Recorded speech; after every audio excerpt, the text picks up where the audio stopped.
करतील त्याप्रमाणे तिसरी भाषा शिकवण्याचं नियोजन त्या ठिकाणी केलं जाणार आहे।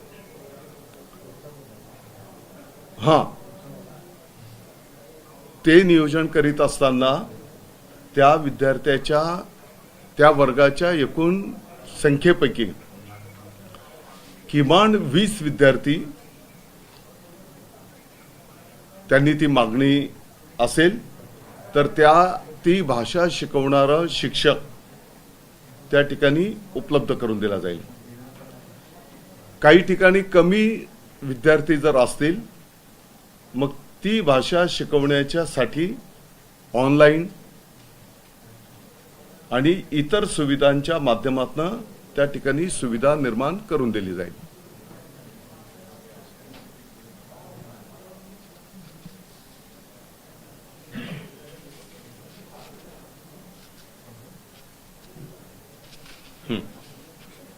तुम्ही आता असं म्हणालात की अनेक माध्यमांच्या शाळांमध्ये मराठी कंपल्सरी आहे, परंतु अशा अनेक तक्रारी अनेक वेळा समोर आल्या की त्या शाळांमध्ये मराठी शिकवली जात नाही।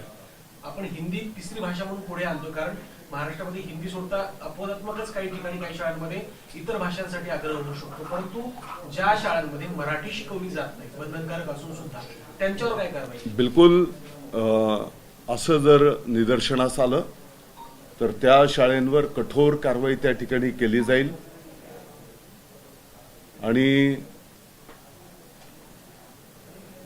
एकदा दोनदा समज दिल्याच्या नंतर पण जर मराठी शिकवणं त्यांनी सुरू केलं नाही तर त्या शाळा रद्द करण्याचा पण निर्णय त्या ठिकाणी केला जाईल। मुंबईमधल्या मराठी शाळांचा प्रश्न तो अनेक वर्षांपासून प्रलंबित आहे। सरकारकडे निर्णय घेतले जाऊन परंतु पटसंख्याची सातत्यानं घसरत चालली आहे। आपण जर आकडेवारी पाहिली तर 13 वर्षात फक्त मुंबईमध्ये 132 मराठी शाळा बंद पडल्या आहेत।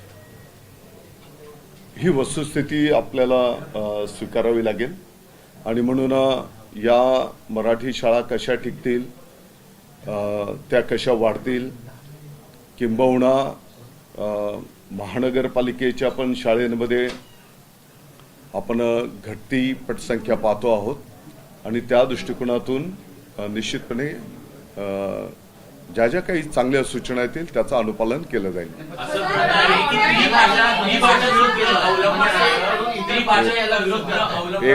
महाराष्ट्र पहिलं राज्य आहे, इतर ठिकाणी महाराष्ट्र हे पहिलं राज्य आहे जिथे त्रिभाषा सूत्र जे आहे ते अवलंबलं जातं। मी आपल्या माहिती करता सांगितलं, इतर काही माध्यमांच्या शाळांमध्ये आता नाही गेल्या अनेक वर्षांपासून त्रिभाषा सूत्राप्रमाणे शिक्षण दिलं जात आहे। मी आपल्या निदर्शनास आणून दिलं, त्यांची जी भाषा असेल ती भाषा मराठी आता बंधनकारक आहेच, मराठी आणि इंग्रजी असं अनेक शाळांमध्ये गेल्या अनेक वर्षांच्या पासून शिकवण्याची पद्धत सुरूच आहे।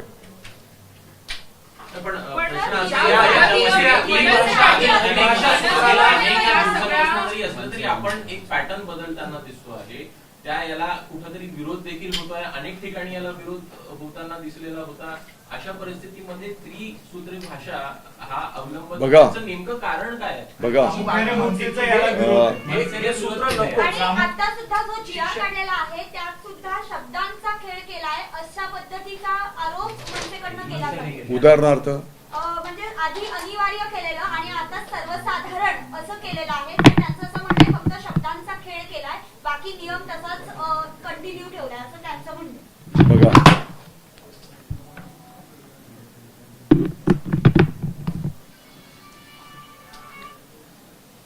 मी आपल्या निदर्शनास आणून दिलंय, सर्व माध्यमांच्या शाळांमध्ये मराठी भाषा बंधनकारक, मुद्दा क्रमांक 1। मुद्दा क्रमांक 2, ज्या शाळांमध्ये ज्या पद्धतीने मागणी येईल ऐच्छिक त्या विद्यार्थ्यांच्याकडून त्यांच्या पालकांच्याकडून त्या पद्धतीने मग ही तिसरी भाषेसाठी व्यवस्था करून दिली जाईल। आता उदाहरणार्थ अगदीच एक दोन मुलांनी जर एखाद्या भाषेचा मागणी केली तर त्याच्यासाठी तात्काळ लगेच शिक्षक उपलब्ध करून देणं शक्य होणार नाही आणि म्हणून कमी संख्या आहे तर त्या विद्यार्थ्यांना ऑनलाईन हे तिसऱ्या भाषेच्यासाठी ऑलरेडी इंग्रजीचं धोरण गेल्या काही वर्षांच्या पासून आपण स्वीकारलेलं आहे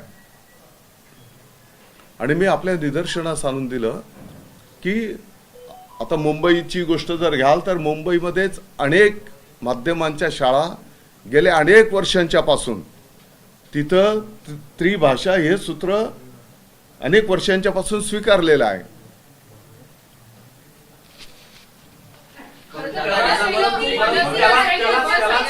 त्रिभाषा सूत्राला लागूनच प्रश्न असा होता की जेव्हा एप्रिलमध्ये हा निर्णय घेण्यात आला तेव्हा मागणी झाली होती की 3 भाषांचे सूत्र नको, शासनाने तसा निर्णय घेऊ नये.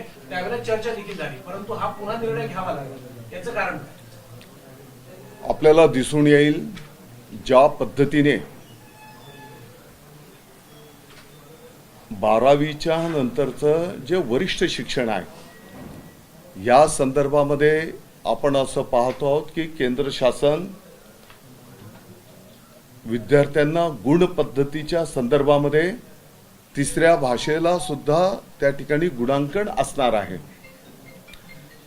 आणि महाराष्ट्राचे विद्यार्थी भविष्यामध्ये या गुणांमध्ये पाठीमागे राहू नयेत आणि म्हणून हे त्रिसूत्रीचे धोरण आहे त्याचा स्वीकार आपण त्या ठिकाणी करतो आहोत. आणि जसं मी सांगितलं की मग त्यातल्या त्यात विद्यार्थ्यांना सोयीचं आणि विद्यार्थ्यांना उद्याला मेरिटमध्ये येण्याच्यासाठी जास्तीत जास्त सपोर्ट कुठे होईल तर देवनागरी लिपी असेल, एक दैनंदिन जीवनामध्ये कुठे संवाद साधताना किंबहुना आपण मीडियामध्ये पण आपण पाहतो तर त्यातल्या त्यात हिंदी भाषेचा जास्ती वापर असतो आणि म्हणून मला वाटतं की हेही सगळे मुद्दे आपण विद्यार्थी आणि त्यांच्या पालकांवर सोपवलेले आहेत. ते ज्या पद्धतीने मागणी करतील त्या पद्धतीने तिसरी भाषा शिकवण्याचं प्रोव्हिजन त्या ठिकाणी करून दिलं जाईल. जिल्हा परिषदेच्या शाळा आहेत त्या शिक्षकांना कमी करण्याचा निर्णय तुम्ही घेणार आहात? कुठले? ज्या शाळेमध्ये पटसंख्या कमी आहे त्या शाळेच्या शिक्षकांना, सपोज जिल्हा परिषदेच्या शाळा असतील त्या ठिकाणी शिक्षक संख्या तुम्ही कमी करणार आहात काय? शिक्षक संख्या कमी करण्याचा कुठलाही विषय नाही. उलट आता शिक्षकांची भरती प्रक्रिया प्रगतीपथावर आहे. मला वाटतं की मुलाखत न घेता शिक्षक देणं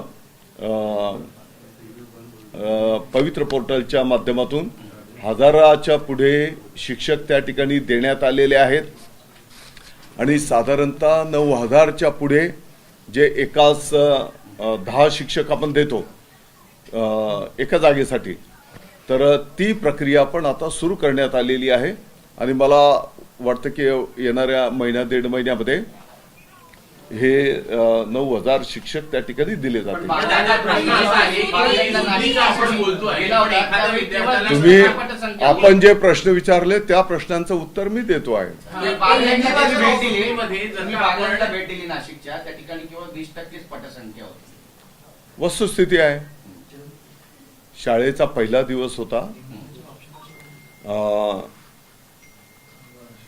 एका गावामध्ये तर संपूर्ण गावाने विद्यार्थ्यांचं अतिशय उत्स्फूर्तपणे अख्खं गाव होतं, आजूबाजूचे पाडे पण होते, उत्स्फूर्तपणे विद्यार्थ्यांचं स्वागत केलं आणि परत येत असताना रस्त्यावरच्या एका शाळेमध्ये भेट दिली असता तिथे एक साधारणपणे 20% विद्यार्थी उपस्थित होते. शिक्षक बांधवांनी असं सांगितलं की काही विद्यार्थी आज पहिला दिवस असल्यामुळे त्यांनी सकाळचा कार्यक्रम संपन्न केला आणि नंतर ते पालकांच्या सोबत घरी गेलेले आहेत. परंतु या पुढच्या काळामध्ये असं होता कामा नये असं समज शिक्षकांना दिलेली आहे. पण दादा प्रश्न असा आहे की त्रिसूत्री आपण अवलंबत्व आहे पण एखाद्या विद्यार्थ्याला जर का 2च भाषा शिकायच्या असतील तर तसं होणार नाही का? नेमका काय या संदर्भात विद्यार्थ्यांच्या निर्णय? आर्थिक तिसरा विषय हा आपण कुठेतरी बंधनकारक बघा, त्याला कुठेतरी विरोध- माझी आपल्याला विनंती आहे. शास्त्र असं बोलतंय की लहान मुलांचं ग्रास्पिंग पॉवर जास्ती असते. बाल वयामध्ये त्या विद्यार्थ्यांचं शिक्षण घेणं हे त्या मानाने मोठ्या प्रमाणात आहे असं शास्त्र बोलतंय. आणि म्हणून मला वाटतं की लहानपणापासूनच त्या विद्यार्थ्याला भविष्याचे जे काही आपल्या भारत पातळीवरचं जे काही गुणांकन होणार आहे त्याच्यामध्ये पण आपले मुलं मेरिटमध्ये मोठ्या प्रमाणात आले पाहिजे. त्या भावनेतून हे निर्णय आहेत. सर, दादा, पण दोन दोन प्रश्न प्रश्न होते. होते.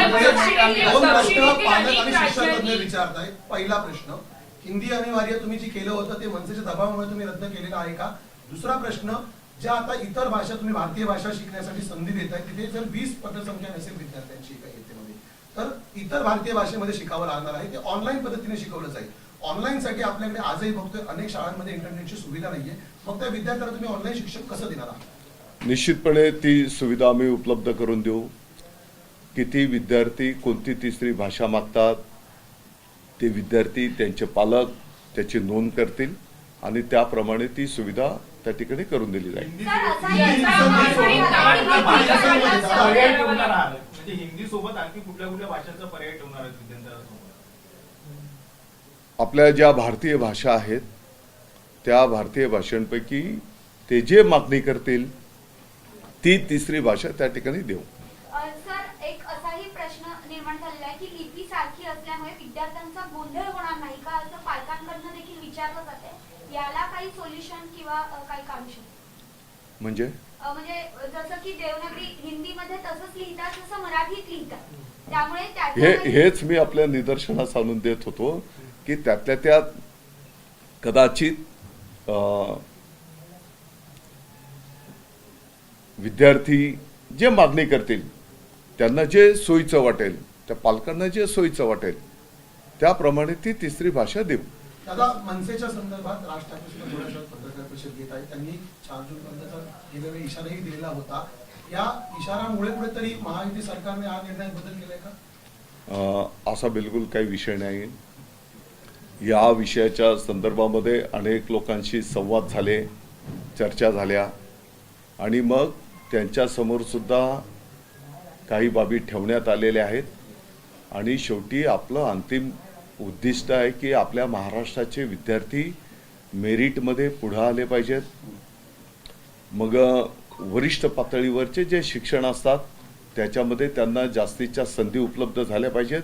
या भावनेतून अतिशय स्वच्छपणे हा निर्णय आहे. पण दादा, दादा, विरोधक कुठेतरी आरोप करतात शाळा की केंद्राचा दबाव आहे त्याच्यामुळे हिंदी सक्ती करण्याचा प्रयत्न तुम्ही केंद्राचं जर शासन निर्णय बुकलेट बघितलं त्याच्यामध्ये त्यांनी आहे का ते बोलवा, तुम्हाला ते बुकलेट दाखवतो. त्याच्यामध्ये कुठेही अमुक भाषा घ्या असं बंधनकारक कुठेही नाही. तुम्हाला मी ते पुस्तिका दाखवतो. साहेब, पण मराठीचं हिंदीकरण होतं असं वाटतंय का? मराठीचं हिंदीकरण केलं जात आहे आणि हे सगळं जाणीवपूर्वक माझी आपल्याला विनंती आहे, इतर सर्व माध्यमांमध्ये मराठी बंधनकारक करतो आहोत आपण. हा विषय आम्ही हायलाइट का नाही करत?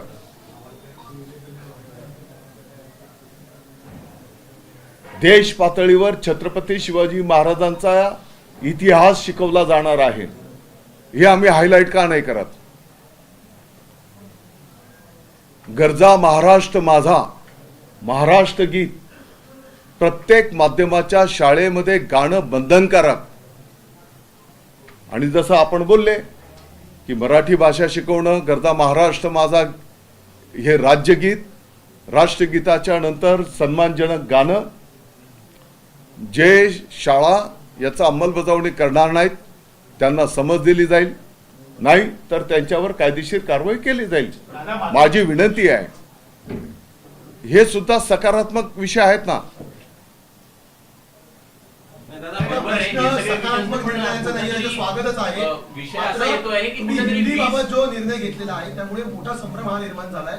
आज शाळा सुरू झालेली आहे. आता जर दुसऱ्या भाषांचे जर विषय निवडले तर त्यासाठी ऑनलाईन प्रशिक्षण कसं दिलं जाईल? कारण तुम्ही कधीपर्यंत हे ऑनलाईन शिक्षणाची सुविधा पुरवणार? आणि अगदी ग्रामीण भागांमध्ये, दुर्गम पण भागांमध्ये त्याचा आजही सुविधा आहे. शिक्षक पटसंख्येचा प्रश्न सुटलेला नाहीये. अशा वेळी ऑनलाईन शिक्षण देण्याला किती वेळ लागू शकतो? त्यासाठी तुम्ही काय निर्णय घेतलेले, काय तरतूद केली? निश्चितपणे येणाऱ्या काळामध्ये या सर्व गोष्टींचे प्रश्न सोडवण्याचं काम केलं जाईल. साधारणपणे आपण पाहतो की इयत्ता पहिलीमध्ये तर आपण जे काही शिक्षण देतो ते तर म्हणजे बोलणं, चित्र काढणं या माध्यमातून देत असतो. ते शब्द, ते चित्र काढून आपण लहान मुलांना शिकवतो. पण दादा, दुसरा तुम्ही काही चांगल्या सकारात्मक गोष्टी जरी सांगितलं तरी त्याच्यामध्ये एक मुद्दा येतो की 20 जी मुलांची संख्या आहे ती कुठेतरी आपल्याला बंधनकारक दिसते आहे वेगळ्या विषयांसाठी. तर नाही नाही, कुठेतरी ती 20 का आहे की त्याच्यासाठी मग ते शिक्षक पाहिजेत ना. अगदी उद्या 2 विद्यार्थ्यांनी एखाद्या भाषेची मागणी केली, मग त्याच्यासाठी स्वतंत्र शिक्षक देणं प्रॅक्टिकल पण शक्य झालं पाहिजे ना. यासाठी तो फिगर आहे. दादा, विद्यार्थ्यांच्या पाठीवरचं ओझं कमी करण्यासाठी खरं तर प्रयत्न सातत्याने सुरू होते. मात्र आता पुन्हा एकदा नवीन भाषा सगळ्यांचं आणखी ते ओझं वाढतं. माझी आपल्याला विनंती आहे, गेल्या अनेक वर्षांच्या पासून आपल्या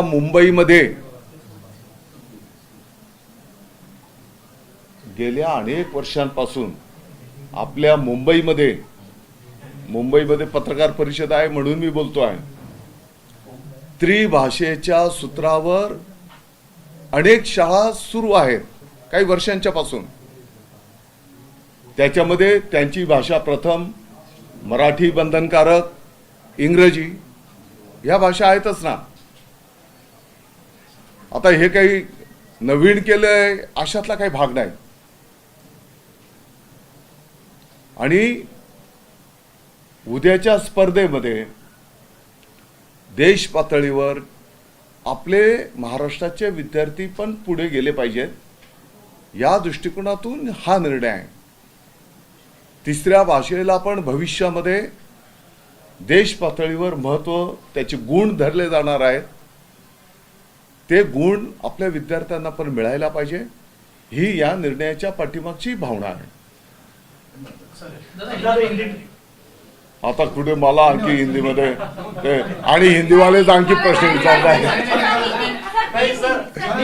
नाही, माझी केंद्रापर्यंत पण तुमचा आवाज पोहोचू द्या. तेवढीच अपेक्षा आहे. नाही, कोणापर्यंत आवाज पोचवण्यासाठी काही हे विषय नाहीत. बुकलेट दादा, फक्त तुम्ही सांगा आता हिंदी वाईटची शक्ती दादा, एक नया जीआर आया है जिसको लेकर विरोधक वापस टीका कर रहे हैं कि हिंदी भाषा कंपलसरी की जा रही है, उसको लेकर क्या कहेंगे? पहली बात तो मैं आपको विनंती रिक्वेस्ट करता हूं, वो शासन निर्णय में कहां पर भी कंपलसरी ऐसा विषय नहीं है. कौन सी भाषा को कंपलसरी नहीं है. हाँ, मराठी हर माध्यम के लिए पूरे महाराष्ट्र में कंपलसरी ये निर्णय है. तीसरी भाषा के तौर पर विद्यार्थी, उनके पालक जो मांग करेंगे वो हिसाब से उनको पढ़ाने का प्रबंध किया जाएगा. सिर्फ कम से कम उस क्लास के स्टूडेंट्स की संख्या 20 होनी चाहिए ताकि वहां पे शिक्षक प्रोवाइड करना ये आसान हो सके. और सर जहाँ पर 20 की संख्या नहीं होगी लेकिन कुछ विद्यार्थियों की जिनको भाषा सीखने की उनको ऑनलाइन प्रशिक्षण देने का किया जाएगा. दादा एक झाला आता. आपण आपल्या राज्यामध्ये जरी दिल्ली मी आपलं सर्वांचं आभार व्यक्त करतो. परवा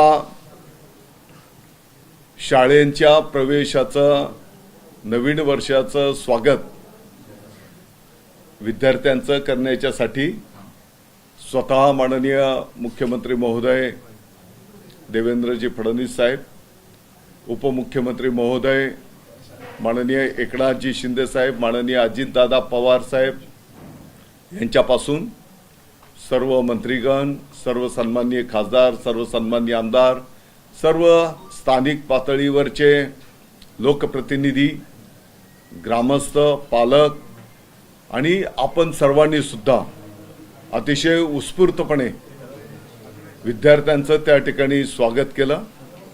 मी आपलं सगळ्यांचं या ठिकाणी आभार व्यक्त करतो आणि मला वाटतं की एक प्रकारे तुम्ही सर्वांनी विद्यार्थ्यांच्या पाठीवर शाबासकीची थाप दिलेली आहे आणि त्यांचा उत्साह वाढवण्यामध्ये आपण सर्वांनी सहकार्य केलेलं आहे. मी आपलं सगळ्यांचा आभार मानतो. दादा फक्त एकच प्रश्न की त्रिसूत्री जे आपण अवलंबत्व आहे त्यामध्ये जर का पाहिलं तर कोणत्या वेगळ्या राज्यांमध्ये हे त्रिसूत्री अवलंबलं गेलेलं आहे? मी आपल्या महाराष्ट्राचीच गोष्ट सांगितली तुम्हाला. हा फक्त महाराष्ट्र इतर राज्यांचं तर काही विशेष नाही. आपल्या महाराष्ट्रामध्येच आपल्या मुंबईपासून राज्यामध्ये त्रिसूत्री गेल्या अनेक वर्षांच्या पासून ऑलरेडी कार्यरत आहे. हा काही नवीन विषय नाही. नाही पण वाद त्याच्यामध्ये असा झालेला आहे की इतर राज्यामध्ये किंवा दक्षिणेमध्ये म्हणा किंवा उत्तरेमध्ये अशा प्रकारची सध्याची परिस्थिती नाहीये. त्यामुळे विचारलं जात आहे किंवा प्रश्न उपस्थित होत आहेत की इतर भागांमध्ये आहे. नॅशनल एज्युकेशन पॉलिसी 2020 यामध्ये कुठेही का बाबा हीच भाषा बंधनकारक, तीच भाषा बंधनकारक असं कुठेही नमूद केलेलं नाही.